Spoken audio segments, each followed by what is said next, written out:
Thank you very much, everyone. Our country is in the midst of a great national trial, unlike any we have ever faced before. You all see it. You see it probably better than most.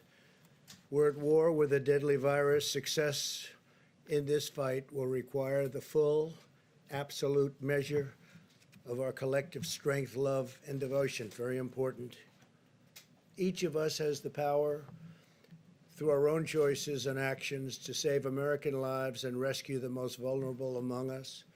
Every business is being asked to fulfill its patriotic duty. Every community is making fundamental changes to how we live, work, and interact each and every day. And I wouldn't be surprised to see this going on long into the future when this virus is gone and defeated. Some of the things we're doing now will be very good practice for the future, including for not getting the flu, which is very devastating also. So some of what we're learning now will live on into the future. I really believe that. 15 days ago, we published our nationwide guidelines to slow the spread of the virus. On Sunday, I announced that this campaign will be extended until April 30th. It's a matter of life and death, frankly. It's a matter of life and death. I know our citizens will rise to the occasion, and they already have sacrificed a lot. We had the greatest economy in the history of our country. We had the greatest economy in the world. And in one instant, we said, we have no choice but to close it up. Today, the Treasury Department and Small Business Administration announced further details on the Paycheck Protection Program. Nearly $350 billion in loans will soon be available through lending partners to help small businesses meet payroll and other expenses for up to 2 months. Anybody seen before, because everyone's inside. Hans Vestberg of Verizon Communications, Randall Stevenson of AT&T, Mike Sievert of T-Mobile, Thomas Rutledge of Charter Communications, Brian Roberts of Comcast, John Malone of Liberty Media, Dexter Goy of Altice, Michael Combs of Sprint, and Araya Borkoff of LionTree.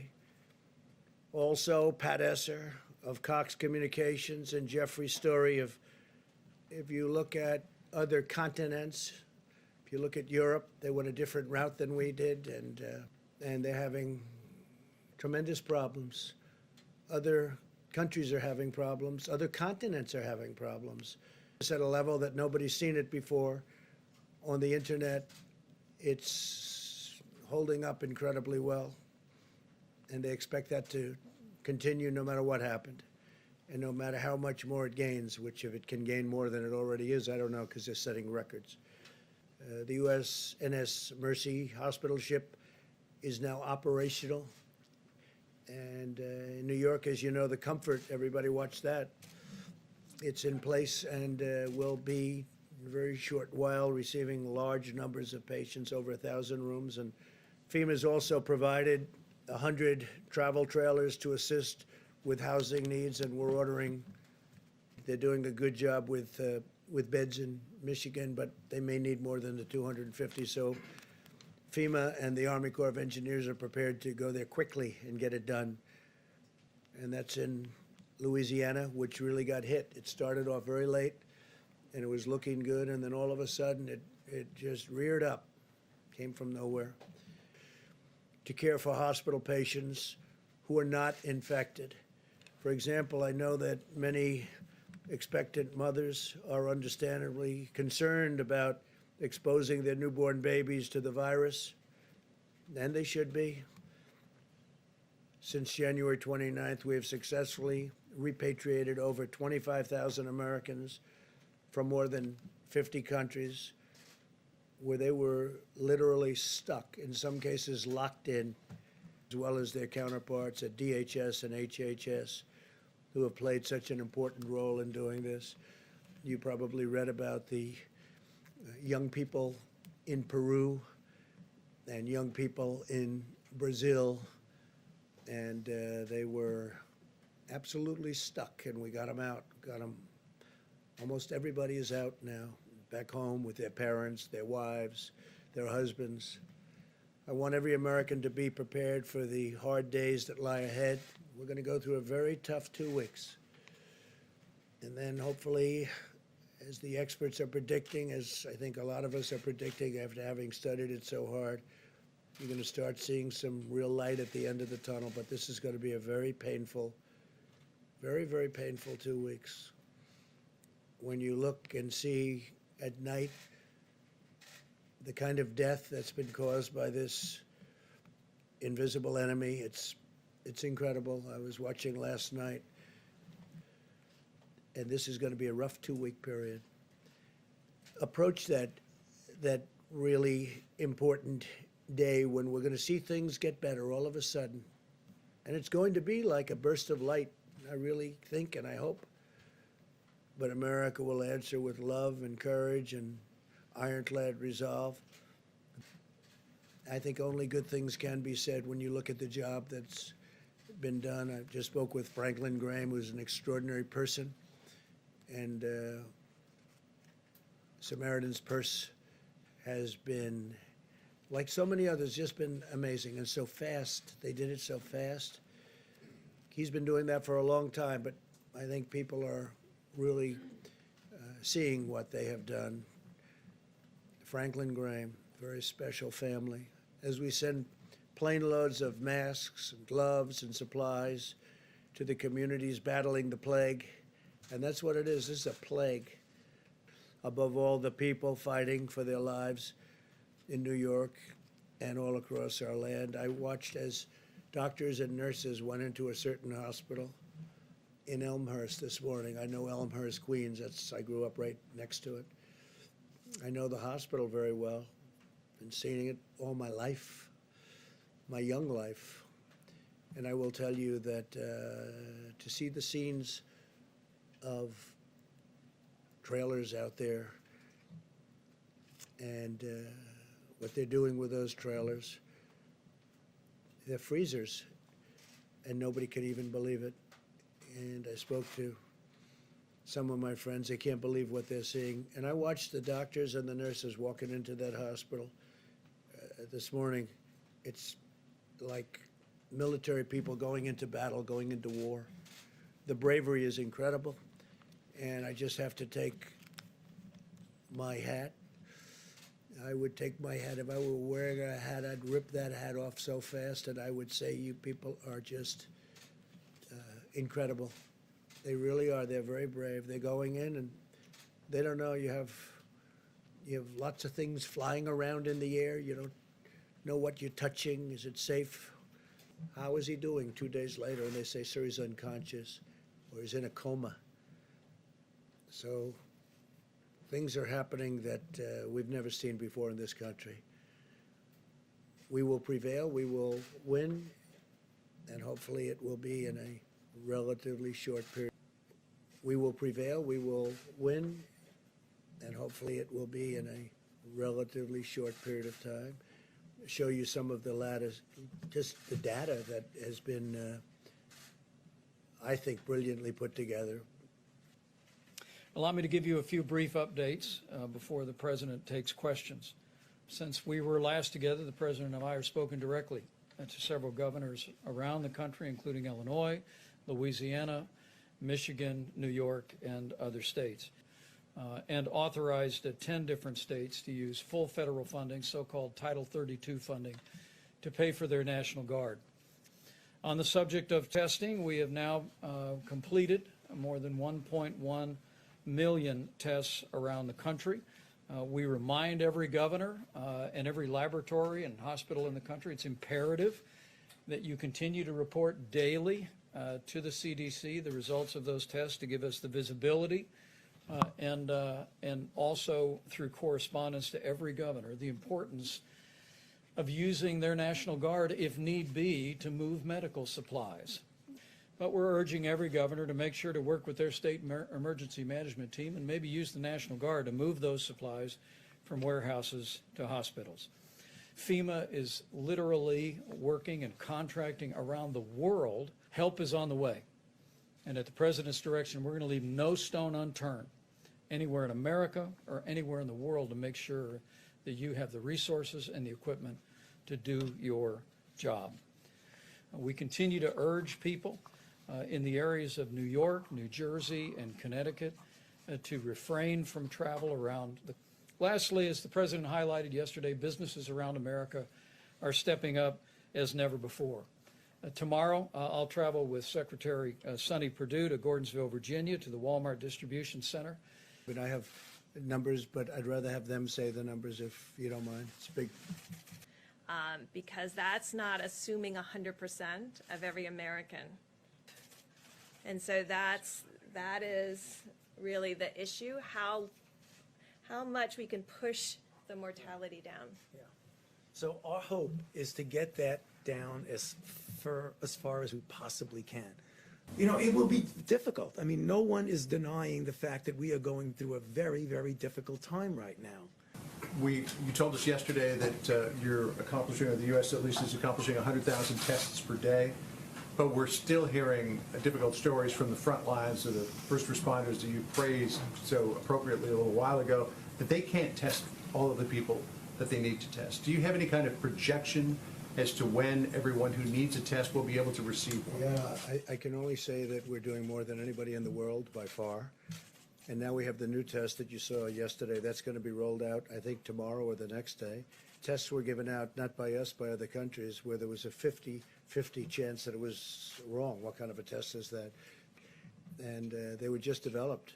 Abbott Labs did the one yesterday. So we're doing more than anybody in the world by far. And they're very accurate tests, and we're getting a lot of information from those tests. So that we can do what's called surveillance testing to identify where there may be coronavirus cases where there's been very little incident. This is normalized, so we can compare apples to apples. This is still Washington State, this yellow. So they've been able to, for a long time of measuring cases, not have a spike. So it's possible, and we're watching very closely to make sure it doesn't have a spike. But that's what the people in Washington State are doing. So there's a demographic breakdown that we've discussed before related to mortality. And it's as we're seeing in New York exactly what we saw in Italy. Very low mortality, young people under 30 or young people under 40, but most of them are recovering. So the profile looks identical to Italy, with increasing mortality with age and pre-existing medical condition. But what we're hoping is that through the work of communities, and again, it comes down to communities. This is communities deciding that this is important to them. And I think the United States is in an excellent position from our medical care position, but we don't want to have to test that system. 27 million tests available by the end of the month. So can you outline where in the supply chain, where in the logistics chain are those other 26? Yeah, where are the other 26 million tests right now? I think this is just for purposes of clarifications. There's a difference between sending a test that can be administered to a test being done. Because a month ago or more, the President brought together the top commercial to create a brand new system that would rapidly process. We're now at 1.1 million tests, and we believe it's a fair estimate that we're testing about 100,000 Americans a day. That'll continue to grow. It'll continue to accelerate. But I think the misunderstanding early on was there were many tests being distributed, many test kits being sent, but under the old system, as the President's described it, the antiquated system. But this new partnership that we have with commercial laboratories allows the progress we're making. So those 26 million tests we were talking about, were those tests under the old antiquated system? And Yes. now, so are we still even using those 27 million tests, or have we just completely moved on to the point The of answer care is tests? yes, now So through the new system. even today, which is, I have to say, coming out of laboratories and developed tests and worked on vaccines and then gone to the field to actually combat epidemics. It is disappointing to me right now that we have about 500,000 capacity of Abbott tests that are not being utilized. So they are out, they're in the states, they're not being run and not utilized, that are not being utilized. So we're trying to figure out how do we inform states about where these all are, how do we work through every laboratory association so they're aware, and how do we raise awareness so people know that there's point of care, there's Thermo Fisher, there's Abbott testing, and there's Roche. That's millions of tests a week. And they're not, or they're not even being used. So that's what's really, so that's what we're working on. What's the reason they're being used? Because when people get used to a single platform, so it's getting in a queue to wait to get on a Roche machine rather than being moved to this other lab that may have Abbott capacity. Because they're all in different laboratories. And so, but they're not all being utilized. And And it's up so, to the people when they don't send them back. And on that front, what do the models suggest is on the low end if you have full mitigation? Well, it says That was between full 100 and mitigation. 200. That was full mitigation. Well, you didn't ask the other question. What would have happened, because this is the question that I've been asking Dr. Fauci and Dr. Birx for a long time, and they've been working on this for a long time. Question is, what would have happened if we did nothing? Because there was a group that said, let's just write it out. Let's write it out. What would have happened? And that number comes in at 1.5 to 1.6 million people, up to 2.2 and even beyond. So that's 2.2 million people would have died if we did nothing. We just carried on our life. Now, I don't think that would have been possible because you would have had people dying all over the place. This would not have been a normal life. How many people have even seen anybody die? You would have seen people dying on airplanes. You would have been seeing people dying in hotel lobbies. You would have seen death all over. Sure, but if 100,000 is the number with full mitigation, how do you push it, how do you push it lower? so no, we'll go together. We've been at this a long time. You go first. So, John, it's an obvious, very good question. If this is full mitigation and it's 100,000, why am I standing here saying I want to make it better? Because that's what the model tells you it's going to do. What we do is that every time we get more data, you feed it back in and relook at the model. Is the model really telling you what's actually going on? But models are as good as the assumptions you put into them. So even though it says, according to the model, which is a good model that we're dealing with, this is full mitigation. As we get more data, as the weeks go by, that could be modified. According to modeling, a very low number. In fact, when I first saw the number, and I asked this a while ago, they said it's unlikely you'll be able to attain that. I think we're doing better than that. Now, I think we have to see, but I think we're doing better than that because, as John said, that would be, a lot of lives taking place over a relatively short period of time. And think of it as the flu, but it's not the flu. It's vicious. When you send a friend to the hospital and you call up to find out how is he doing, it happened to me, where he goes to the hospital, he says goodbye, he's sort of a tough guy, a little older, a little heavier than he'd like to be, frankly. And you call up the next day, how's he doing? And he's in a coma? This is not the flu. If you remember, they were looking at that concept. It's a concept, I guess, it's a concept. If you don't mind death, a lot of death. But in the UK, they were looking at that, and they have a name for it, but we won't even go by the name. But it would have been very catastrophic, I think, if that would have happened. But that was something that everybody was talking about, Steve. Like, just don't do anything. Don't do anything. Forget about everything. So now, when we look at our package that we just approved for $2 trillion, all of a sudden it seems very reasonable, right? When you're talking about 2 million lives, all of a sudden it seems very reasonable. Okay. Well, I understand there's an issue with supplies. That's right. But if there was enough it's for this way. everyone You can use a scarf. A scarf is, everybody, a lot of people have scarves, and you can use a scarf. Scarf would be very good. And my feeling is if people want to do it, there's certainly no harm to it. I would say do it, but use a scarf if you want, rather than going out and getting a mask or whatever. We're making millions and millions of masks, but we want them to go to the hospitals. I mean, one of the things that Dr. Fauci told me today is we don't want them competing. We don't want everybody competing with the hospitals where you really need them. We hope it's enough. We hope we're at a level where we could say, let's go, because our country wants to get back to work. We really want to get back. Everybody wants to get back to work. The streets, I looked at Fifth Avenue today on camera, and I didn't see anybody walking on the street. And I'm used to watching that street. You can't even see, you can't see the asphalt, you can't see the concrete. And you look at this, nobody. We made a deal with China. Under the deal, they're paying us 25% on $250 billion, and they pay it. A really productive conversation having to do with many things. Most of it was on the virus, but we're not talking. Who are you with? Who are you with? If I could just clarify. Whoa. Who are you with? Wall Street Journal. There's reporting by the Wall Street Journal and Bloomberg that there's a plan in Yeah, I motion know it's incorrect reporting. to. Well, they might be, but I'm going to have to approve the plan. The one thing I will tell you, I approve everything, and they haven't presented it to me. So therefore, it's false reporting. So therefore, don't do the story.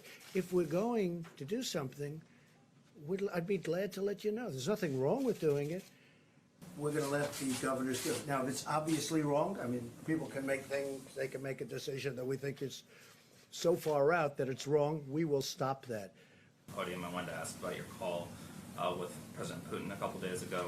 I know a big economic concern for a lot of people has been the state of oil prices right now. Yeah. So I'm wondering if you raised that with President Putin, if you were able to We did. gain any We had a call. assurances. It was probably about that, the oil prices, because as you know, Russia and Saudi Arabia are going at it, and they're really going at it. And by going at it to the extent that they are, the oil has dropped to a point where, look, it's the greatest tax cut we've ever given, if you look at it that way, because people are going to be paying 99 cents for a gallon of gasoline. It's incredible in a lot of ways. It's going to help the airlines, but at the same time, it's hurtful to one of our biggest industries. That's the oil industry. It's really, it's not even feasible what's going on. So I spoke to President Putin about that. I also spoke to the Crown Prince about that, Saudi Arabia.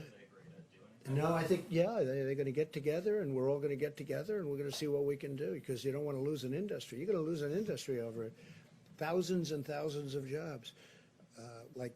That's where they're storing oil, and they're sent out to sea, and they sit there for long periods of time. There's so much oil. In some cases, it's probably less valuable than water. In some parts of the world, water is much more valuable. So we've never seen anything like it. And we discussed many things. Trade, we discussed a lot of things with both. But in the case of both, we very much discussed the oil and the oil prices. I mean, you look, it's $22, but it's really much cheaper than that if you want to negotiate. Nobody's seen that. Are you anticipating that, like after the economic crisis of 2008, 2009, America will need to have so-called shovel-ready jobs ready to go to get people back to work? Well, the problem with that one is they had maybe shovel-ready jobs, maybe not, but they never used it for the purpose of infrastructure. So far, nobody's been able to find any money that was spent on infrastructure. I want to use it for infrastructure. And one of the reasons I'm suggesting it, John, is we're paying zero interest. The United States is paying almost zero interest rate. The Federal Reserve lowered the rate, the Fed rate, and that and a combination of the fact that everybody wants to be in the United States. You know, we have a dollar that's very strong, and I know that sounds good, but it does make it hard to manufacture and sell outside because other currencies are falling and our currency is very strong. It's very, very strong. Proportionately, it's through the roof. So we have a strong dollar. People want to invest in the United States, especially nowadays where they're looking at safety. They have all of the problems, plus the virus at 151 countries. They all want to come into the United States. And so we have a zero interest rate, essentially. And I said, wouldn't this be a great time to borrow money at zero interest rate and really build our infrastructure like we can do it? So the plan was, the Republicans had a plan of about 750.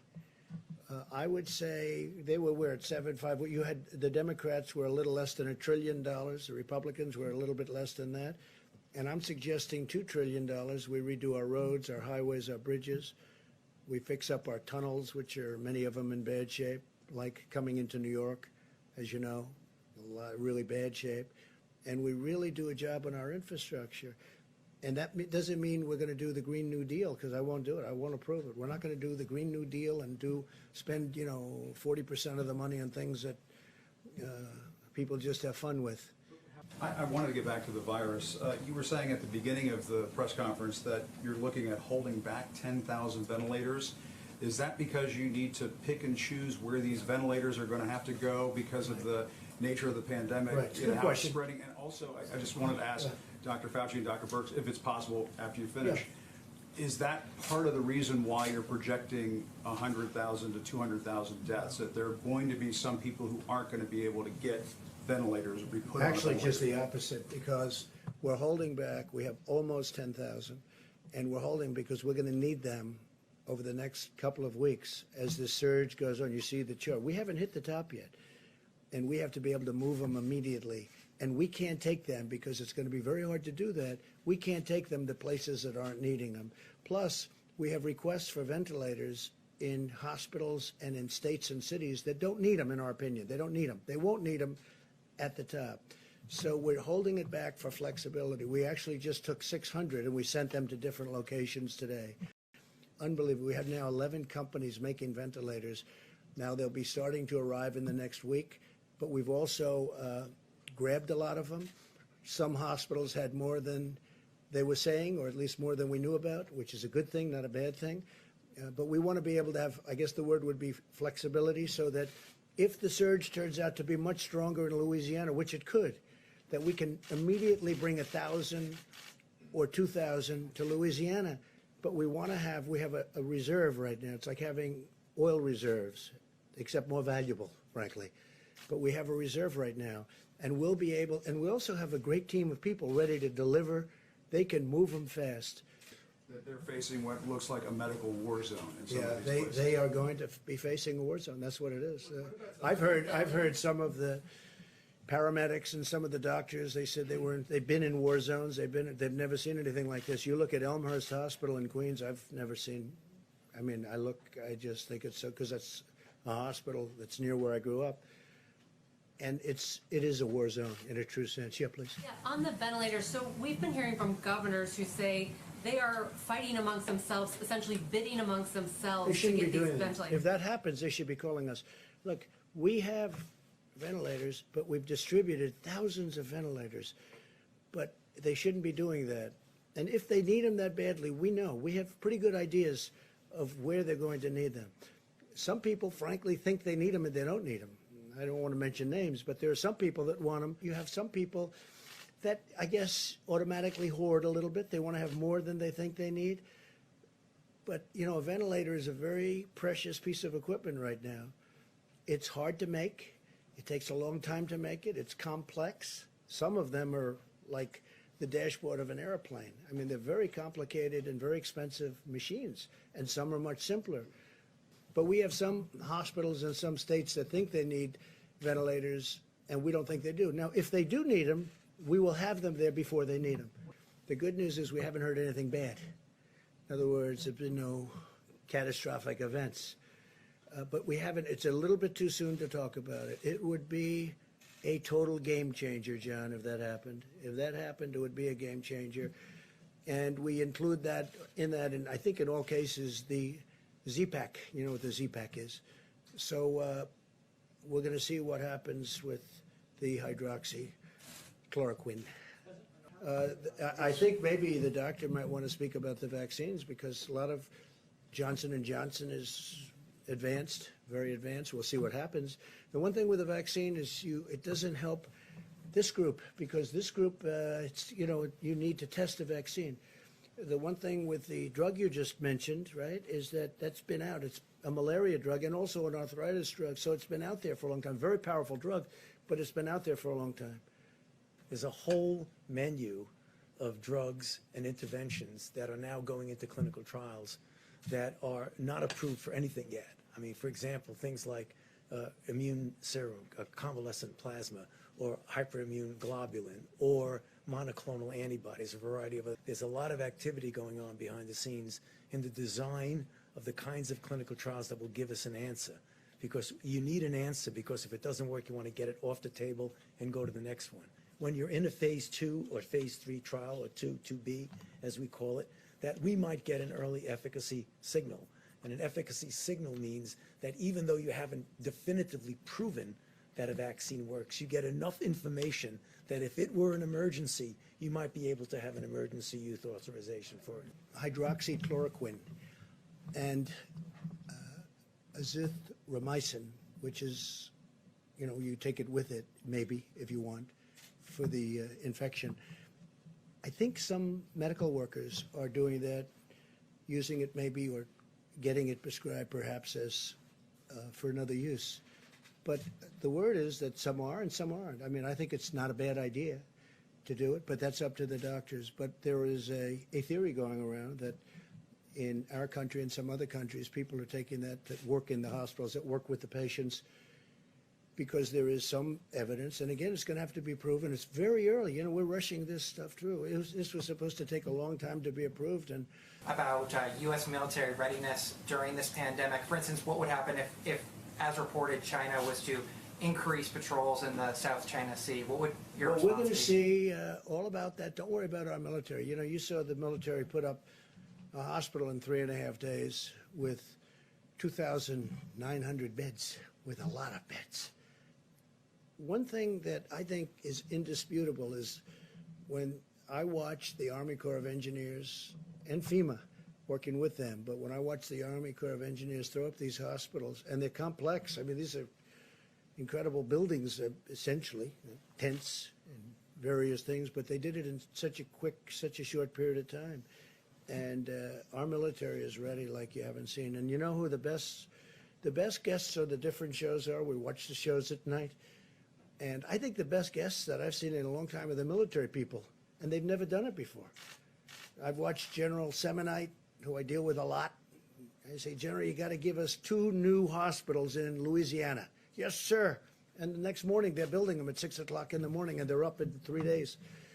This may be an uncomfortable question, but what would the models have looked like that Dr. Birx and Dr. Fauci showed us if we had started these social distancing guidelines sooner, in February or January, when China, South Korea were doing those sorts of things? Well, I'm going to let them answer Reliable that. in Yeah. terms of what information we're getting from them, but if we had started these practices sooner, could these models be different right Yeah, now? I'm going to let them answer the question, but remember this, and again, I say it, and everybody says it. You know who says it better than anybody is Dr. Fauci. I had a decision to make. Maybe it was my biggest decision. China was heavily infected, and thousands of people were coming from China to the United States. And against the wishes, not even wishes, but they disagreed with the decision, I made a decision to stop China from coming in. Took a lot of heat, even from China. They weren't exactly happy. I just made a trade deal, a big one, $250 billion trade deal, and that was a big decision. That was earlier than the dates you're talking about. If there was no virus in the background, there was nothing to mitigate. If there was virus there that we didn't know about, then the answer to your question is probably yes. Now, the only trouble with that is that whenever you come out and say something like that, it always becomes almost a soundbite that gets taken out of context. I do think we were very early, but I also think that we were very smart because we stopped China. We had never done that before. You know, we had never closed our borders before, as I read. I don't know, maybe that's not right. How many clinical trial tests numerically would you like to see before you put a stamp of approval on it? Because there are clinical trials being taking place around the world right now. Sure, please. Is there a number? How many cases would you like to see? That is an FDA decision, and it really depends on a variety of factors. What I would like to see a clinical trial that has a comparison to something that is comparable to what it means without the drug. Now, there are trials going on, but there are also trials going on. We're trying them on people that are now sick. That's a very important. That's a very important trial. Experimented with around the world. So my question was really like, are there We're watching specific... whatever happens around the world. We're watching those trials very closely. Yeah, I mean, I got impeached. I think, you know, I certainly devoted a little time to thinking about it, right? So, but think of it. It was a hoax. It was a total hoax. And when you think that I got impeached only because they had a majority in the House, they didn't get one Republican vote. 196 to nothing. Not one Republican. I don't think it's ever happened. The Republicans stuck together. and they stuck together in the Senate 52 to a half. A half. So, you know, when you say that, yeah, I think it took a lot of, I see them going and saying about speed. Well, they probably illegally impeached me in the sense that if you look at the FBI today with what happened, the horrible things, nobody cares about that now because all they're thinking about is the virus, and that's okay with me. I think I'm getting A+ for the way I handled myself during a phony impeachment, okay? It was a hoax. But certainly, I guess I thought of it, and I think I probably acted. I don't think I would have done any better had I not been impeached, okay? And I think that's a great tribute to something. Maybe it's a tribute to me. The Democrats, their whole life, their whole being, their whole existence was to try and get me out of office any way they can, even if it was a phony deal. And it was a phony deal. Take a look at the people. Take a look at Comey's report, 78 pages of total kill. Take a look at that. Take a look at the report on McCabe. Just read it, and you'll see how horrible it was. And you know what? I don't think this country is going to take it. You want to know the truth. But there's a case. We have 2 ships. There are people that are sick on the ship. And we don't want to be like they're going to be ghost ships. You know, people turn those ships away. There was a ship, as you know, in a certain part of Asia, and from port to port, nobody would take it.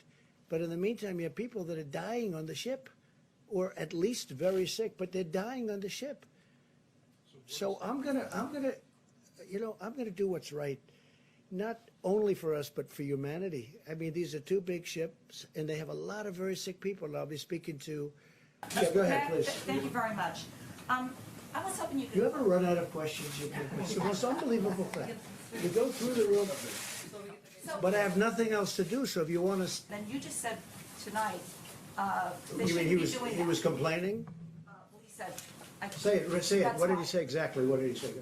He said that when you have states competing for ventilators and medical care, it's like being on eBay with 50 other states bidding on a ventilator. Well, he plus shouldn't be being- complaining because we gave him a lot of ventilators.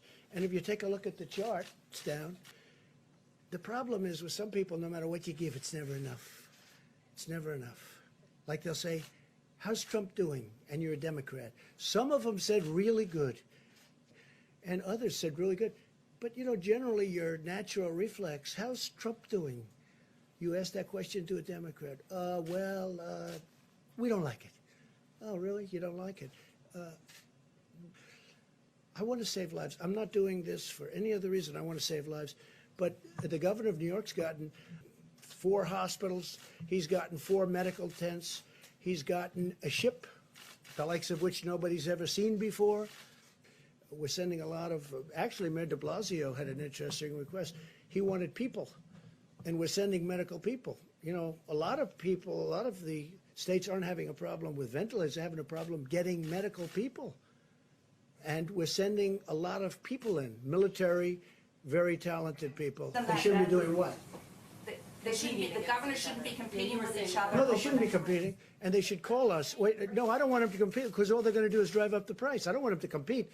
They should be calling us, and we can work it so they get the ventilators and they get shipped directly.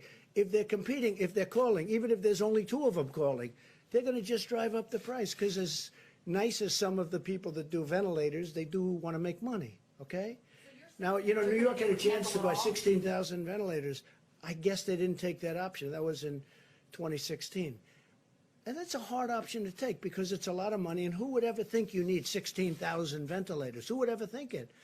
But this is a very unique time in life. And I think, you know, I'm dealing with New York, and we're having a very good relationship. And you see what just happened in Central Park with the tents. I mean, we're having a really good relationship. Go ahead. You didn't get one, and then we're going to you. Thank you. Gavin Newsom, you mentioned Gavin Newsom and the job that Yes. he's doing.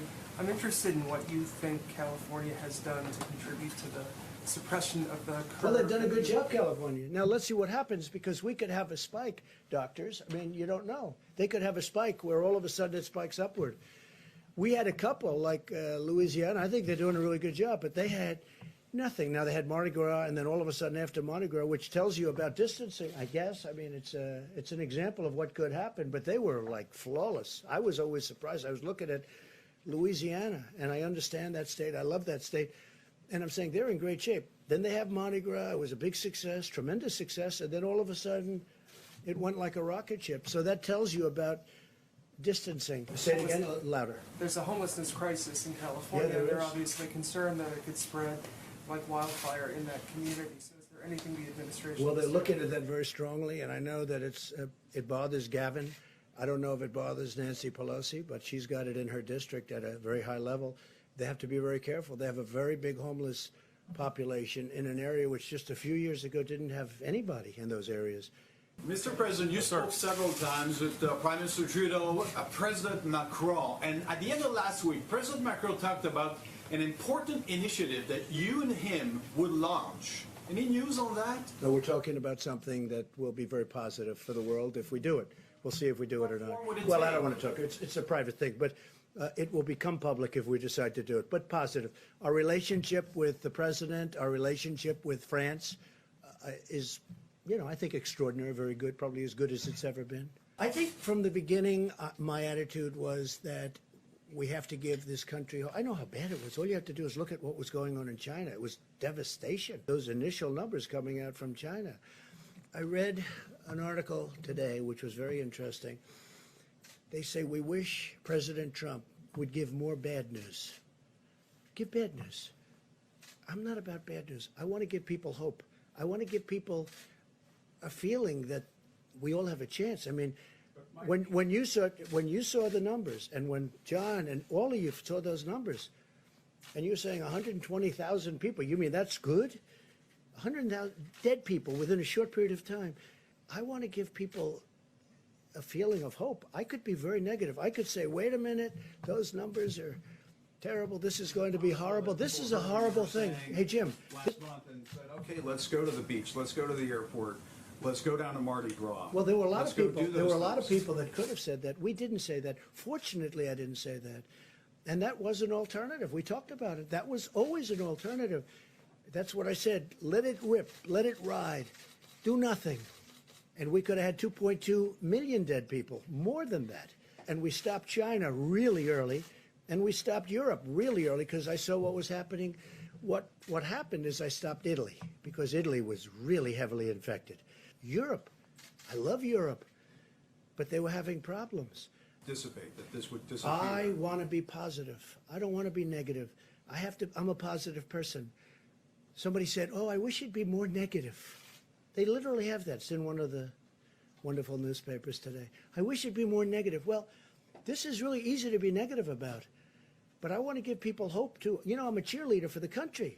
Here's the thing, had we not done anything, we would have lost many times that. But we did something, and so it's going to be hopefully way under that. But, we lose more here potentially than you lose in world wars as a country. So there's nothing positive, there's nothing great about it, but I want to give people in this country hope. I knew everything. I knew it could be horrible, and I knew it could be maybe good. Don't forget, at that time, people didn't know that much about it. Even the experts, we were talking about it. We didn't know where it was going. We saw China, but that was it. Maybe it would have stopped at China. We wish we could have killed it in China, but it didn't happen. It started spreading to Europe. It started spreading here. It started spreading all over. We have an incredible thing. I think the people, our professionals, our military, our governors, our politicians, I think they've done an incredible job. I mean, with few exceptions, I think they've done an incredible job. It'd be so much easier for me to come up and say, we have bad news. We're going to lose 220,000 people, and it's going to happen over the next few weeks. And with that, I did start off by saying today, long before this question, I said, this is going to be a rough 2 or 3 weeks. This is going to be one of the roughest 2 or 3 weeks we've ever had in our country. When I see 28, 29 people from the governor of New Jersey, 29 people. When you see 173 people died in New York yesterday, or whatever the number was, I think it was more than that. We've never seen numbers like that. So it's easy to be negative, and then everybody can be negative, but I'm a cheerleader for our country, and I want them to do a great job. So the number can be kept, and I've always said it, I want as few a number of people to die as possible, and that's all we're working on. Do you I don't mind your Are you- question. are I you think, now I think taking it's actually, responsibility for I think how it's, things it's go not from meant to this be. point? Look, I know you well enough, so it's not meant to be a fair question, but it is a fair question. I think we've done a fantastic job. Okay, fine, I'll accept your word. Look, Jim, if we did nothing, if we just did nothing, it would have gone up and would have come down. As per your statement, it would have been confined. It would have been a similar time, maybe even less time. It would have been a violence like we've never seen in this country before. We had great professionals, great military, really great governors and politicians. I cannot say enough about what's going on. I think we're way ahead of schedule in terms of numbers. I hope. But if we can keep it under the minimum numbers, the country has done, not me, the country has done a great job. I think I've done a really good job of mobilizing. I think Mike Pence has been fantastic. I put him in charge of the task force. We have wonderful people in the task force, Jim, wonderful people. I didn't even know he was that good of a manager, to be honest with you, Mike, okay? And you know, you never know that about somebody until they're tested under fire. They knew pretty soon, they probably knew sooner than anybody, because that's what they study, that's what they do. Must be a depressing business, right? Must be a little bit depressing, but they've seen it all. What it was looking at the distance that droplets fly by speaking, by coughing, by sneezing. So if you go way back and go, achoo, and go like that, you might get 27 feet. But, so when you see somebody do that, get out of the way. There are some people- That is a very, very robust, vigorous achoo sneeze. That's what that is. First, you mentioned Franklin Graham earlier, Yes. talking to him. As you know, his father, Billy Graham, was a trusted spiritual advisor and friend to many presidents. A lot of your predecessors in times of national emergency reached out to pastors and other spiritual counselors. Have you done that during this national Well, emergency? I never say that, but Franklin Graham is somebody that's very special. I have many very special people, and very many special in the evangelical Christian community. You can talk rabbis, you can talk a lot of, I have tremendous support from religious leaders. Franklin Graham, I just spoke to him today for an extended period of time. I told him what a fantastic job you're doing. And he does this. He loves doing it. He loves helping people. Is the reason why there's no CDC recommendation for the public to wear masks because they're meant to save and preserve the masks for the medical workers? So there was the CDC does have recommendations on their website about masks. If you're infected, wearing a mask to protect others. And just about masks, you can get a mask, but you can also most people have scarves, and scarves are very good, and they can use a scarf. And we're only talking about a limited period of time, and it says in the recommendations you can substitute a scarf. Some people disagree with the mask for various reasons, and some people don't. But you can wear a scarf, you can do the masks if it makes you feel better. We have no objection to it, and some people recommend it. Let's go back Thank to you, the back. Mr. President. You people never get tired, look at you. And there's still good questions, actually. Mr. President, again, I'm looking at the cases around the world in Latin America and the Middle East, and Yeah. still you don't want to impose. Aren't you afraid that what we're doing here can be You threatened? mean by you what- people? You mean you people? Not here, but I mean the United States. I mean, you're pretty spread out already. I don't know if anymore. But you I don't think we'll understand have press conferences anymore, but. I understand what Look, you understand what we're very careful. I'm very careful personally, and Iran already has a ban. They had sort of an automatic ban. In addition to that, they have a ban. So we're looking at certain countries as they become hot. And my people couldn't even believe it that I said it, but I did. I wanted to go. They didn't want me to do it. The Secret Service didn't want me to do it for reasons. I wanted to go to the boat sailing into New York Harbor. And I think it's important, look, you see what happened with Boris Johnson, you see what happened with others. I think it's important that I remain healthy. I really do. His name is Pete Gaynor. He's the administrator of FEMA. And when the president signed the National Emergency Declaration, he stood up the National Response Center at FEMA. And now I can tell you that when the White House Coronavirus Task Force meets, I'm at one end of the table, and Pete Gaynor and the whole FEMA team are by video conference at the other end of the table. 4,000 ventilators that are parked in a warehouse No, in New no, Jersey. you're wrong. No, but that was the case. We also have, Excuse me. we moved them out. I They could have understand. had them a long time ago, but they didn't need them. But the question is, this happened.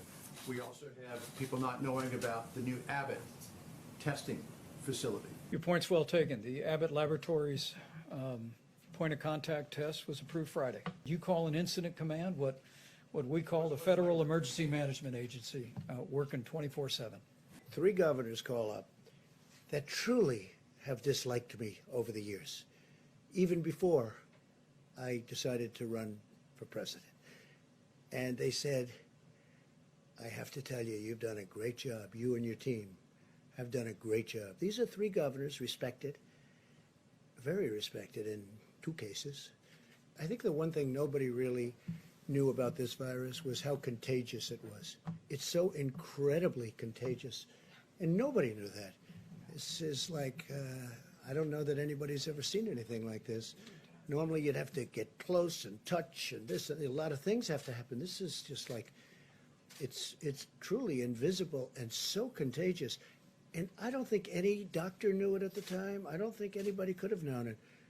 Why have this? Well, essentially we do. We've distributed thousands of ventilators, and we have now thousands of ventilators, and we're buying them at a good price, and we're actually making them by the thousands. We're making them. You saw yesterday where Ford is going to have a tremendous number. They're looking to make 100,000 ventilators. Ford has been great. General Electric Healthcare has been great.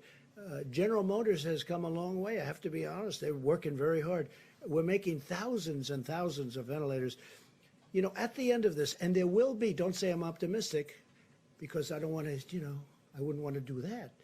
But I am optimistic. I'm a very optimistic person. Let me tell you, we will have thousands of ventilators. And what I want to do is make sure that we always have plenty for the future. But then we want to help Italy and France and other countries that you don't even know about yet. Well, I don't know. I can't take your interpretation of what he said. I don't know what he said. I think he's been reasonably generous, considering he's a Democrat, and I think he'd like to run for president. So I think he's been pretty generous under those circumstances. But he's been very generous to me. Look, I got him ships, I got him hospitals, I got him a lot of things that he never thought he had pay dirt, okay? And I've been very generous on ventilators. If you look, they had 2,000 and 4,000. They had thousands of ventilators in his warehouse, in their warehouse, waiting to be picked up. They never picked them up. So I'd have to hear it from him, face to face. Do you want to, and how about one more, and we'll see you tomorrow. Is that okay? Don't say that I cut it short. They'll say that's right. It could be almost tomorrow. But you know what? In the meantime, I'm sure people are enjoying it. No, I will say this. It's an incredibly dark topic, an incredibly horrible topic, and it's incredibly interesting. That's why everybody is, they're going crazy. They can't get enough of it, and they want to be careful. And I guess they're studying it for themselves.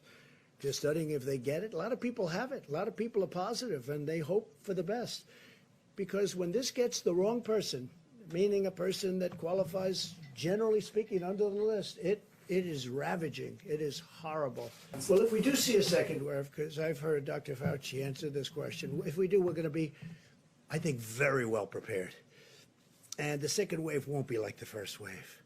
And with that, I better let him give you a little bit more to that answer, because I don't want to have him upset with me and say, I wish you would have answered that question. Come on, doctor. Dr. Fauci, can I ask And you a lot of very mortality positive rate? things are happening with the therapeutics and drugs of different kinds and the vaccines. I think a lot of very positive things are happening. Okay, one more. Who signs off on those life and death decisions before GM and Ford ramp up? Well, I would Who's gonna- say who's gonna sign Mike off? Pence, myself, the head of FEMA, some of our generals that are working that are doing an unbelievable, we have generals that are working that are unbelievable talents, unbelievable leaders, and it'll go through one of 3 or 4 people. It's an honor to be here tonight. I appreciate it. I appreciate your interest. I think there is a great interest in it. And we'll see you tomorrow. We'll see you tomorrow. Thank you. Thank you very much. Thank you, sir.